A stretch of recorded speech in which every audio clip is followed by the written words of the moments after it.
எம்புரான் அருமையான ஒரு படம். உண்மையிலேயே மேக்கிங் வைஸாக இருக்கட்டும், படத்தில் ஒரு ஒரு கதாபாத்திரத்துக்கும் வந்து கொடுத்த ஒரு இம்பார்ட்டன்ஸாக இருக்கட்டும், ரொம்ப சூப்பராக இருந்துச்சு. உண்மையிலேயே ரொம்ப அருமையான ஒரு படம் அப்படின்னு சொல்லுவேன். நான் பார்ட் 1 பார்த்துட்டு வந்தீங்கன்னா இந்த படம் உங்களுக்கு கண்டிப்பாக பிடிக்கும். நீங்கள் பார்ட் 1 எனக்கு பிடிக்கலப்பா அப்படின்னாக்கா இந்த படத்தை தெரிஞ்சு வந்துடாதீங்க அப்படின்னு தான் சொல்லுவேன் நான். ஸோ என்னை பொறுத்த வரைக்கும் இந்த படம் வந்து ஒரு அரசியல் விரும்பக்கூடிய நபர்கள் பசங்களாக வந்து பார்த்தீங்க அப்படின்னாக்கா உங்களுக்கு பிடிக்கும். ஏன்னா ஆக்ஷனாவது உங்களுக்கு பிடிக்கும். அந்த மாதிரி இருக்குது இந்த படத்தில். நிறைய பாசிட்டிவ்ஸ் இருக்குது. இந்த பார்ட்டில் நெகட்டிவ் குறிப்பாக என்னன்னு பார்த்தீங்கன்னாக்கா சப்டைட்டில். அதாவது படம் ஆரம்பிச்சதுலேருந்து ஹிந்திலேயே பேசுகிறானுங்க, அதுக்கப்புறம் இங்கிலீஷ்லேயே பேசுகிறாங்க. ஸோ நாங்களே ஒரு டிக்கெட் எடுத்து பார்க்குறோம், நாங்கள் உண்மையில தமிழ் தான் புக் பண்ணி வந்திருக்கோமா அப்படின்னு சொல்லிட்டு அந்த மாதிரி ஒரு பிரச்சனை படத்தில் இருக்குது. அதை தாண்டி வந்து பார்த்தீங்கன்னா படம் வந்து உண்மையிலேயே ஒரு நல்ல படம், எல்லாரும் பார்க்க வேண்டிய ஒரு படம். ரொம்ப சூப்பராக இருந்துச்சு. ஸ்டண்ட் கோரியோகிராஃபிக்கு கண்டிப்பாக ஸ்பெஷல் மென்ஷன் பண்ணி ஆகணும். அவ்வளோ அருமையாக இருந்துச்சு. பிஜிஎம்மும் நல்லா இருந்துச்சு. ரொம்ப நல்லா இருந்துச்சு. நீங்கள் பார்த்தா டேரக்டர் பிருத்திவிராஜே வந்து பார்த்தீங்கன்னா படத்தில் 2 சீன் தான் வருவார், அதுக்கு மேலே வரமாட்டார். ஸோ கதைக்கு என்ன தேவையோ அந்த இம்பார்ட்டன்ஸ் கொடுத்தாருல, அந்த இடத்துல தான் இந்த படம் ஜெயிச்சிருச்சு அப்படின்னு சொல்லுவேன். நல்ல படம். உண்மையிலேயே அரசியல் தெரிஞ்சுக்கணும் அப்படின்றவங்க கூட இந்த படத்தை தாராளமாக வந்து பார்க்கலாம். ஏன்னா ஒரு கட்சி ஆரம்பிக்கும் போது என்ன, இப்போ பெரியார் அண்ணா இருக்காங்கன்னா அவங்க ஆரம்பிக்கும் போது என்ன ஒரு காரணத்துக்காக ஆரம்பிக்கிறாங்க, அதுக்கப்புறம் அந்த கட்சி அடுத்தடுத்து வரக்கூடிய நபர்கள் அந்த கட்சியை எப்படி பார்க்குறாங்க, ஒரு வியாபார ரீதியாக பார்க்குறாங்க அப்படின்ற மாதிரி அது போக ஆரம்பிச்சிச்சு. அது ரொம்ப தெளிவாக காமிச்சிருப்பாங்க. அம்மாவை வந்து எப்போ மக்கள் மனசில் நின்னாங்க, எப்போ அவங்கள எல்லாருக்கும் பிடிச்சிது, ரொம்ப அழகாக காமிச்சிருப்பாங்க. சூப்பராக அந்த மஞ்சு வாரியரோட கதாபாத்திரத்தில் ரொம்ப அருமையாக இருக்கும். பிஜேபி அரசை பயங்கரமாக தாக்கியிருப்பாங்க படத்தில். இந்த மதவாத அரசியல்ன்ற மாதிரி ஒன்று பேசி சூப்பராக இருக்கும். உண்மையிலேயே ரொம்ப அருமையாக இருக்கும். ஒரு தீவிரவாதி எங்கே உருவாகிறான் அதையும் காமிச்சிருப்பாங்க படத்தில். ரொம்ப அழகாக வந்து பிருத்திவிராஜோட கதாபாத்திரத்தில் எல்லாத்தையுமே பேசிட்டாங்க. ஒரு உலக அரசியல், ஒரு இந்திய அரசியல், குறிப்பாக தமிழ்நாட்டு அரசியலை அவ்வளோ சூப்பராக பேசிட்டாங்க. எனக்கு ரொம்ப பிடிச்சிருந்து. கண்டிப்பாக வந்து அரசியல் விரும்பக்கூடிய நபர்கள் எல்லாருக்குமே இந்த படம் பிடிக்கும். எல்லாரும் பாருங்க அப்படின்னு சொல்லுவாங்க. என்னை பொறுத்த வரைக்கும் ஃபர்ஸ்ட் பார்ட்டை விட செகண்ட் பார்ட் பிடிச்சுன்னு சொல்ல. ஃபர்ஸ்ட் பார்ட் வந்து ஒரு கட்சிக்குள்ள இருக்கக்கூடிய அரசியலை மட்டும்தான் பேசிச்சு. இது வந்து இந்திய அரசியலே பேசியிருக்கு அப்படின்னு சொல்லுவேன். அதனால எனக்கு இந்த பார்ட் ரொம்ப பிடிச்சிருந்தது. ஃபர்ஸ்ட் ஹாஃப் மட்டும் பார்த்தீங்கன்னா அந்த ஹீரோ இன்ட்ரோ இதுக்கெல்லாம் ரொம்ப டைம் எடுத்தாங்களோன்னு தோணுச்சு. பட் நான் படம் ஆரம்பிக்கும் போது தெரிஞ்சிச்சு. செகண்ட் ஹாஃப்காக வெயிட் பண்ணிட்டு இருந்தேன், எப்படா கதைக்குள்ள போவாங்க அப்படின்ற மாதிரி, என்ன நடக்க போகுதுன்னு. நல்லா தான் இருந்துச்சு. ஒரு சில இல்ல அது ரொம்ப ஈக்குவலா தான் கொடுத்துருக்காங்க. நிறைய ஹீரோஸ்னால எல்லாருக்கும் கரெக்டான ஸ்கிரீன் ஸ்பேஸ் கொடுத்தாங்க. படத்தோட கதைக்கு என்ன முக்கியத்துவமோ அதை கொடுத்துருக்காங்க. அதாவது நீங்க மோகன்லாலே பாத்தீங்கன்னாக்கா படம் ஆரம்பிச்சு 40 நிமிஷம் கழிச்சு தான் வராரு. உடனே எல்லாம் வரல. ஒரு ஹீரோக்கு இம்பார்ட்டன்ஸ், ஹீரோயின் ஒரு ஐட்டம் சாங் ஜிங்கு ஜிங்கு குதிக்கணும் அப்படிலாம் கிடையாது. அது தமிழ் சினிமா. மலையாள சினிமானா கதைக்கு என்ன வேணுமோ அதை மட்டும் தான் கொடுத்துருக்காங்க. ரொம்ப அருமையா இருக்கு. சூப்பரான ஒரு படம். பார்ட் 3 ஒரு பெரிய எக்ஸ்பெக்டேஷனுக்கு கொடுத்துருக்கு. பார்ட் 3 உண்மையிலேயே சொல்லணும்னா ரொம்ப ஒரு KGF 1, 2க்கு எந்த அளவுக்கு ஒரு எக்ஸ்பெக்டேஷன் இருக்கும், அந்த மாதிரி லூசிஃபர் 3க்கும் அந்த அளவுக்கு ஒரு எக்ஸ்பெக்டேஷன் இருக்கு. இந்த டப்பிங்கை மட்டும் கொஞ்சம் பார்த்துக்கோன்னு சொல்லுவோம். தமிழில் டப் பண்ணி போடுங்கன்னு சொல்லுவேன், வேற ஒன்றும் இல்லை. நன்றி. எம்புரான் படம் பார்த்துட்டு இருக்கேன். லூசிஃபர் 2 இந்த படம் பார்த்தீங்கன்னு வச்சுக்கலாம், மலையாள சினிமா பொதுவாக பார்த்தீங்கன்னா ரொம்ப நல்ல ஒரு கதை, நல்ல ஒரு கருத்தோட தான் படம் எடுப்பாங்க. அவங்க இந்த KGF, புஷ்பா இந்த மாதிரி படங்களை பார்த்துட்டு கெட்டு போயிட்டாங்க தான் சொல்லணும். ஏன்னா இவங்க வந்து அந்த மாதிரி ஒரு பில்டப்பை பேஸ் பண்ணி ஒரு படம் எடுக்கலாம்னு ட்ரை பண்ணியிருக்காங்க.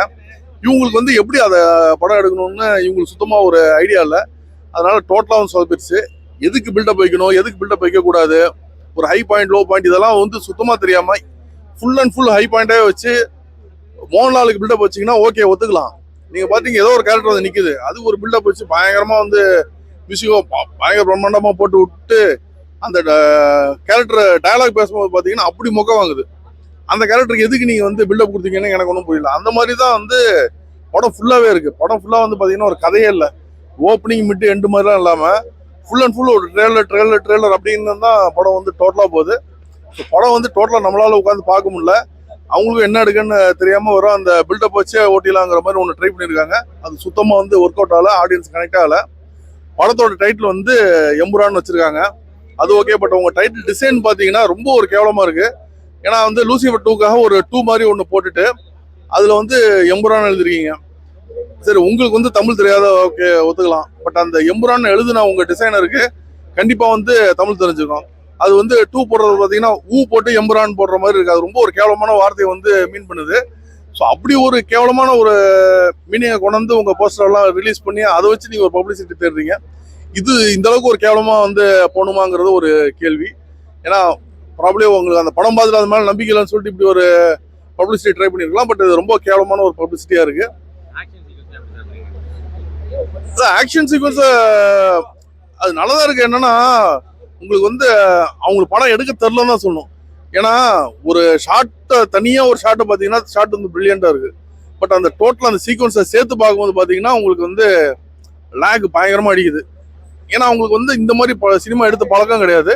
ஸோ அந்த டெக்னீஷியன்ஸு எல்லாம் எடுக்கும்போது அந்த ஒரு ஓவரால் ஃபீலில் வரல. அவங்க வந்து ஒரு கேஜிஎஃப்பை பார்த்து வந்து ரீக்ரியேட் பண்ண ட்ரை பண்ணியிருக்காங்க, ஒரு புஷ்பாவை பார்த்து ரீக்ரியேட் பண்ண ட்ரை பண்ணியிருக்காங்க. அது ட்ரை பண்ணும்போது அவங்களால வந்து அந்த இம்பாக்ட் வந்து கொடுக்க முடியல.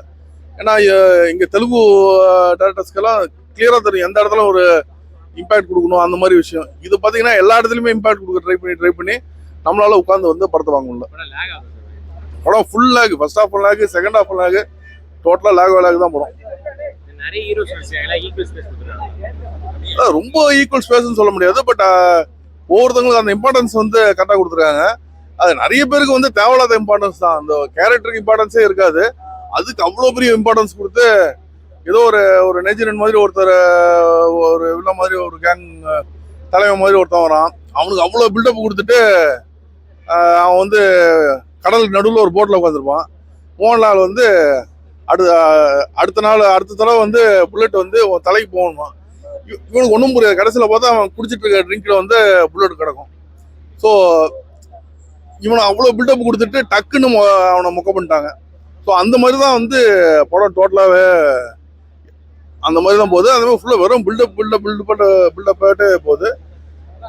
அதான் படம் வந்து படத்தில் ஸ்டோரியே இல்லைங்க.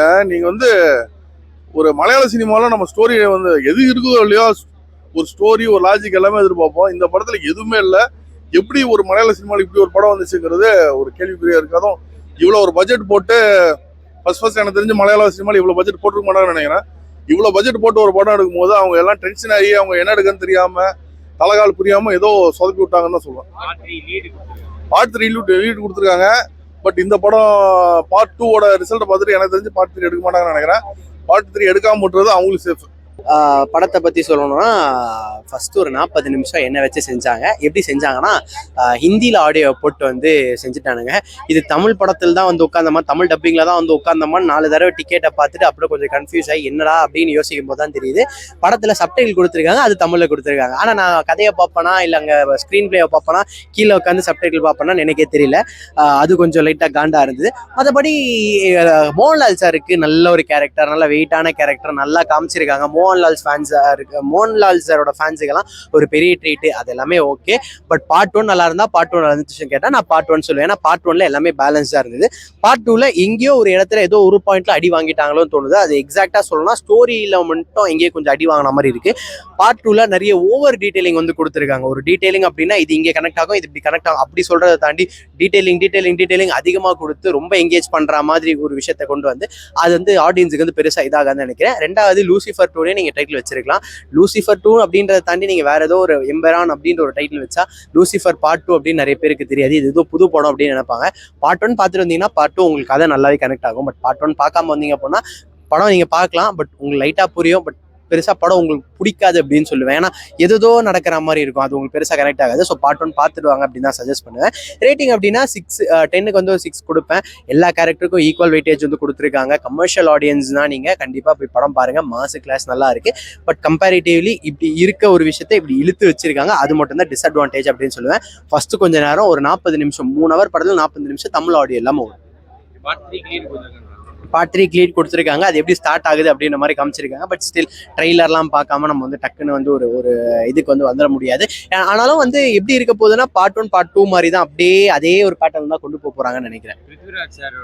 டைரக்ஷன் நல்லா இருக்கு, ஆக்டிங் நல்லா பண்ணியிருக்காரு. ரொம்ப அவரை வந்து ஒரு டிஃப்ரெண்டா வந்து பார்த்துருக்கோம். ஆனா என்னன்னா சலார்ல வந்து ஒரு கெட்டப்ல வந்து பார்ப்போம்ல, அந்த கெட்டப்லாம் இல்லாம அந்த இதை வந்து இங்க கொஞ்சம் நார்மலா ஒரு மிலிட்டரி ஆஃபீஸர் மாதிரி அந்த கேரக்டரைசேஷன் பத்தி சொல்றேன், அந்த மாதிரி வந்து காமிச்சிருக்காங்க. கிளைமேக்ஸ்ல அவருக்கு ஒரு 20 மினிட்ஸ் நல்லா ஒரு ரோல் வந்து இருக்கு. மஞ்சு வாரியருக்கு வந்து ஒரு 20 மினிட்ஸ் ஒரு செம்ம சீன் வந்து இருக்கும். அவங்க வந்து காஸ்டியூம்லாம் மாத்திட்டு ஒரு பெரிய சேஞ்சில் வந்து வருவாங்க. அது நல்லா இருந்து அவங்களை ஒரு லீடராக வந்து காமிச்சிருப்பாங்க. அந்த ஒரு போல்ட்னஸ் அப்படின்றது மஞ்சு வாரியருக்கு சூப்பராக செட் ஆயிருக்கு. நல்லா காஸ்ட் பண்ணி தான் அவங்க வந்து பார்ட் 1ல வச்சிருக்காங்க, இங்கேயும் பார்ட் 2ல வச்சிருக்காங்க. மஞ்சு வாரியர் ரோல் நல்லா இருக்கு. எல்லா பெரிய பெரிய ஆக்டர்ஸுக்குமே ஈக்குவலாக வெயிட்டேஜ் வந்து ஸ்கேட் பண்ணி கொடுத்துருக்காங்க. மியூசிக் பிஜிஎம் தான் உங்களுக்கு டங்குன்னு ஓடிக்கிட்டே இருக்கும். பட் ஸ்டில் கொஞ்சம் அந்த கதையை லைட்டாக டைட் பண்ணியிருந்தாங்கன்னா மியூசிக் அந்த பிஜிஎம்முக்குலாம் இன்னும் அந்த வெயிட்டேஜ் அதிகமாக தெரிஞ்சிருக்கும். 20 மினிட்ஸ் அப்புறம் நீங்கள் கிட்டத்தட்ட படத்தை வந்து நல்லாவே டைட் பண்ணியிருக்கலாம். அதை தான் சொல்கிறேன்ல, நீங்கள் ஓவர் டீட்டெயிலிங் மட்டுமே உங்களுக்கு 40 மினிட்ஸ்ல போகும். ஃபர்ஸ்ட் அப்படி சொல்ல முடியாது. எல்லா இண்டஸ்ட்ரிக்குமே ஒரு ஆசை தான் ப்ரோ. நாங்க தான் பெரிய ஹிட் கொடுக்குறோம் அப்படின்ற ஒரு இது வந்து எல்லா இதுக்குமே இருக்கு. எல்லா இண்டஸ்ட்ரியுமே அதுக்கு ட்ரை பண்ணுவாங்க. அது இருந்தால் தான் ஹெல்த்தியும் கூட. அப்படிதான் தமிழ் சினிமாவும் வளரும், எல்லா சினிமா இண்டஸ்ட்ரியும் வளரும். பட் ஸ்டில் இவங்க வந்து வேற ஒரு இதை பார்த்து இன்ஸ்பயர் ஆகி அந்த மாதிரி எடுக்கணும்னு ஆசைப்படுறாங்க. கேஜிஎஃப் நல்லா ஓடிச்சு அப்படின்னா கேஜிஎஃப் மாதிரி எடுக்கணும். இது நல்லா சலார் நல்லா ஓடிச்சுன்னா சலார் மாதிரி எடுக்கணும். நீங்க அந்த பேட்டர்னுக்கு போறீங்க, கொஞ்சம் லைட்டா டிஃப்ரெண்டா உங்க ஸ்டைல்ல ஒரு பெரிய பட்ஜெட்டை கொடுங்க, ஒரு பெரிய பட்ஜெட்டுக்கான ஒரு படம் கொடுங்க. அதை வந்து நீங்க எடுத்துட்டு போனீங்கன்னா இன்னும் நல்லா இருக்கும். பட்ஜெட் பத்தி பேசும்போது ஒரு நம்பர்ஸ் ரிவீல் பண்ணுங்க. நீங்க என்ன எக்ஸ்பெக்ட் அச்சீவ் பண்றீங்களோ அதுவா தான் இருக்கும்ன்ற மாதிரி சொல்லியிருக்காங்க. நீங்க என்ன படத்துல எவ்வளோன்னா நான் ஒரு காமன் ஆடியன்ஸா உட்காந்து கணக்கு போடுற அளவுக்கு நான் இல்லை. பட் ஆனா நல்ல காசை இறைச்சிருக்காங்க இந்த படத்துல. ஓகே, உங்களுக்கு போட்ட காசு ஓரளவுக்கு எடுத்துடலாம் ப்ரோ. விஷுவல்ஸ் எல்லாமே நல்லா இருக்கு ப்ரோ. ஆனா கதை அப்படின்னும் போது தான் கொஞ்சம் ஒரு பாயிண்ட்ல அடி வாங்கிட்டாங்க. அது என்னன்னா, நீங்க கதையை கொஞ்சம் ஒரு பாயிண்ட்ல அடி வாங்கிட்டு ஸ்டோரியை நல்லா இழுத்து வச்சீங்கன்னா எப்படி இருக்கும், அதுதான். உண்மை சொல்லணும் அப்படின்னா, நான் அந்த படத்துக்காக வரலைங்க. இந்த படத்துக்கு உண்மையிலேயே நான் அந்த படத்தை எக்ஸ்பெக்டேஷன் பண்ணி வரல. தேட்டருக்கு வந்ததுக்கப்புறம் தான் இப்படி ஒரு படம் இருக்கா, ஓகே போகலாம் அப்படிங்கிற மைண்ட் செட்டுக்கு வந்தேன். ஏன் அப்படின்னா, 1 வீக்குக்கு முன்னாடியே ட்ரைலர் ஒன்று, வீர தீர சூரனோட ட்ரைலர் பார்த்தேன். அரண்டு போயிருந்தேன். பார்த்தே தீரணும்டா அப்படிங்கிற ஒரு வைப்ல இருந்தேன். ஏன் அப்படின்னா, அவர் விக்ரம் சார் ஃபுல்லாக உடம்பு ஃபுல்லாக வந்து இதெல்லாம் பட்டுட்டு அப்படி எழுந்து நிக்கிற அந்த ஒரு மாசின்னு அவர் நடந்து வரும்போது, அவர் நடிச்சாரா ஒரு பையனை போட வச்சிட்டாரா அப்படிங்கிற டவுட் வர்ற அளவுக்கு ஒரு வைபா, அந்த ஒரு வைபை கொடுத்துட்டாங்க. அதை பார்த்து எக்ஸ்பெக்டேஷன் ஆகி இந்த படம் பார்த்தே ஆகணும்னு சொல்லிட்டு, அதுவும் டிக்கெட் வர முன்னாடியே ரிலீஸ் ஆயிடுச்சு. அப்படி இருக்கும்போது 12 மணி ஷோலாம் ஃபுல் ஆயிடுச்சு, எனக்கு புக் ஆயிடுச்சு. 9 மணி ஷோ எப்படியாவது கிடைச்சிடணும்னு சொல்லிட்டு ஒரு ஸ்க்ரீன் ஃபுல்லு, செகண்ட் ஸ்க்ரீன் கம்மியாக சின்னதாக இருந்தாலும் பரவாயில்ல நான் பார்க்கணுங்கிறதுக்காண்டியே புக் பண்ணேன். அந்த அளவுக்கு ஒரு வைபிள் அந்த படம் பார்த்தே தீரணுங்கிற ஒரு ஏக்கத்துல இருந்த மாதிரி இருந்தேன். ரிலீஸ் ஆகி காலைல கிளம்பியெல்லாம் வந்து இங்கே சொல்லும் போது கூட என்ன சொன்னாங்க அப்படின்னா, ஒரு 10 மணிக்கெலாம் ரிலீஸ் ஆகிறதுக்கு வாய்ப்புகள் இருக்குன்னு சொன்னாங்க. பார்க்கிங் வெயிட் பண்ணுங்க. நாங்கள் இல்லை பரவாயில்ல ரிலீஸ் ஆயிரும்னு சொல்லி அவ்வளோ நம்பிக்கையாக வந்து பார்க்கிங்லாம் போட்டேன். கடைசியாக வந்துட்டு இல்லை ரிலீஸ் ஆகாது அப்படின்னு, எப்படியும் நாளைக்கு ஆகும்னு நினைக்கிறேன் அப்படிங்கிற மாதிரி சொன்னோன்னே, சரி வேற படம் பார்க்கலாமேன்னு சொல்லிட்டு தான் இந்த படத்துக்கு வந்தோம். ஒருவேளை நான் ஃபர்ஸ்ட் பார்ட் பார்க்காதனால எனக்கு அதாவது பாதி விஷயம் புரியலையாங்கிறது எனக்கு தெரியல.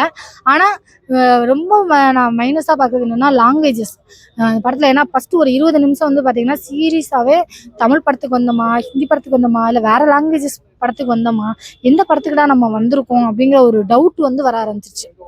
அதுக்கப்புறம் தமிழ் வந்தது. ஏன்னா அவங்க அதுக்கு எதனால நடந்ததுன்னு அவங்க பேசின விஷயங்கள்லாம் வந்து நம்ம விசுவலாக கவுண்ட் பண்ணாலுமே சில டைலாக்ஸ்லாம் நம்மளுக்கு புரியாதுல்ல. ஸோ அதெல்லாம் நம்ம யோசிக்கிறதுக்குள்ளே தமிழ் லாங்குவேஜஸ் வந்துச்சு. தமிழ் லாங்குவேஜோட அதை கனெக்ட் பண்ணுறதுக்கு அதுங்களுமே பார்த்தீங்கன்னா ஒரு இங்கிலீஷ் லாங்குவேஜஸ், ஒரு பேன் இண்டியா மூவி கேள்விப்பட்டிருக்கேன். ஆனால் பேன் இண்டியா லாங்குவேஜை ஒரே மூவியில் வச்ச மாதிரி ஒரு ஃபீலாக இருக்குது. அது ஒன்று இருந்தது. ரெண்டாவது வந்து அது இன்ட்ரோலுக்கு முன்னாடிலாம் நிறையா வந்து அங்கங்கே குட்டியாக வச்சதுனால அதுவே ஒரு ஃபீல் கொடுக்குற மாதிரி தான். ஆனால் இன்ட்ரோலுக்கு அப்புறம் படம் சூப்பராக இருந்துச்சு உண்மையிலே. அந்த ஆக்சுவலி வந்து அவரோட இன்ட்ரோடக்ஷன் ரொம்ப லேட் பண்ணி கொடுத்தாங்க. அது ஒரு டிசப்பாயின்மெண்ட்டாக இருந்தது. ஆனால் அதுக்கப்புறம் பார்த்தீங்கன்னா இன்டர்வலுக்கு அப்புறம் பிருத்திவிராஜ் சாரும் மோகன்லால் சாரும் ஒரு காம்போ இணைவாங்க. அந்த ஒரு விஷயம் வந்து செம்ம இது. அதுவும் பிருத்திவிராஜ் சாரை வந்து இந்த கேரக்டர் தான் காட்டாமல் லாஸ்ட்டாக ஒரு இடத்துல காட்டுவாங்க, ஓ இவர் தான் அவரா அப்படின்ட்டு. அந்த சீன்லாம் சூப்பராக இருக்கும். கிளைமேக்ஸில் வந்து ஒரு ஃபைட் சீன்லாம் ஒன்று வரும், அவ்வளோ சூப்பராக இருக்கும். அந்த ஃபைட் சீன் பார்த்தீங்கன்னா அவங்க 2 பேரும் அப்படியே கண்ணால் பேசவே மாட்டாங்க, கண்ணாலேயே ஒரு விஷயத்த பண்ணுவாங்க பார்த்துருக்கீங்களா. அந்த மாசின்லாம் சூப்பராக இருக்கும். மஞ்சு வாரியர் மேம் வந்து இன்னும் கொஞ்சம் நல்லா யூஸ் பண்ணியிருக்கலாமோன்னு தோணுச்சு. ஏன்னா ரொம்ப கம்மி போர்ஷன், சும்மா ஒரு இதுக்காக ஒரு ஹைப்புக்காக கொடுத்த மாதிரி தான் ஒரு ஃபீலாக இருந்தது. அவங்களுக்கு அந்த அளவுக்கு கொடுக்கல அப்படிங்கிற மாதிரி எனக்கு தோணுச்சு. அவரோட ஆக்டிங் உண்மையிலே சூப்பராக இருந்துச்சு. சிஎம் அப்படின்னு சொல்லி ஒரு விஷயத்த கொண்டுட்டு வந்த விதம்லாம், காட்டின விதம்லாம் ரொம்ப நல்லா இருந்தது. ஆக்சுவலி வந்து லாங்குவேஜே புரியல, எப்படி படம் லேக் இல்லாமல் இருக்கும். ஆக்சுவலி வந்து நான் மேக்ஸிமம் வந்து எல்லாராலையுமே 100% லேக் இல்லாமல் எடுக்க முடியாதுன்னு நம்புறேன் நான். ஆனால் எனக்கே வந்து என்ன ஆயிடுச்சுன்னா, ஏன் இந்த மாதிரி லாங்குவேஜ் இவ்வளோ கொடுக்கணும், இதை வந்து தமிழ்லேயே பேச வச்சு கீழே கூட நீங்கள் சப்டைட்டில் இங்கிலீஷ் போட்டுருக்கலாமே அப்படிங்கிற மாதிரி தோணுச்சு. இங்கிலீஷில் பேசுகிறதுலாம் ஓகே, அது கூட நம்ம அக்செப்ட் பண்ணிக்க முடியும், புரியும். மற்ற லாங்குவேஜஸ் நம்மளுக்கு புரியாதுல்ல. எல்லா லாங்குவேஜையும் ஒரு இடத்துல வைக்கும்போது நம்மளுக்கு கன்ஃபியூஷன் ஆகுது. ஃபஸ்ட்டு எடுத்தோடனே கன்ஃபியூஷன் ஆயிடுச்சுனாலே படம் நம்ம வந்து அந்த அளவுக்கு இன்ட்ரெஸ்டிங் கொடுக்காதுங்கிறத என்னோட இது. ரெண்டாவது மியூசிக் வந்து எனக்கு எல்லாருக்குமே ஒரு பிஜிஎம் கொடுத்தது வந்து எல்லாருக்கும் ஒரே மாதிரி கொடுத்துட்டாங்க. ஏன்னா ஒரு மாசான பிஜிஎம் வந்து மோகன்லால் சாருக்கும் பிருத்திவிராஜ் சாருக்கும் ஓகே, ஒரு வில்லனுக்கு ஓகே. அதே இது பார்த்தீங்கன்னா சிஎம்க்கு, மஞ்சு வாரியர்ஸுக்கு, ஒரு பொண்ணு ஒன்று வருது, ஆக்சுவலி போலீஸ்ன்னு நினைக்கிறேன். ஆக்சுவலி அதாவது ஆர்மி மேன், அதாவது ஃபாரின்ல உள்ள ஆர்மி மேனா என்னன்னு தெரியல, அந்த மாதிரி ஒரு ஏஜென்ட் மாதிரி அந்த பொண்ணுக்கும் அதே மியூசிக், அதே மாதிரி பிஜிஎம், வைபான பிஜிஎம், மாசான பிஜிஎம். எப்படின்னா நம்ம நம்ம பழகிட்டோம். நம்மளுக்கு ஒரு ஹீரோக்குனா இந்த மாதிரி ஒரு மாசான மியூசிக் ஒன்று வரும், நம்ம எதிர்பார்க்குறதே அதுதான். நம்ம இப்போ வந்து ஹீரோட இன்ட்ரொடக்ஷன் வரப்போகுது அப்படின்னு எல்லாருக்குமே அதை கொடுக்க கொடுக்க ஒவ்வொருத்தவங்களையா எதிர்பார்த்து எதிர்பார்த்து, சப்போ அப்படிங்கிற மாதிரி ஒரிஜினலாக வரும்போது கூட நம்மளுக்கு அந்த மைண்ட் போயிடுதுல. ஸோ அதனால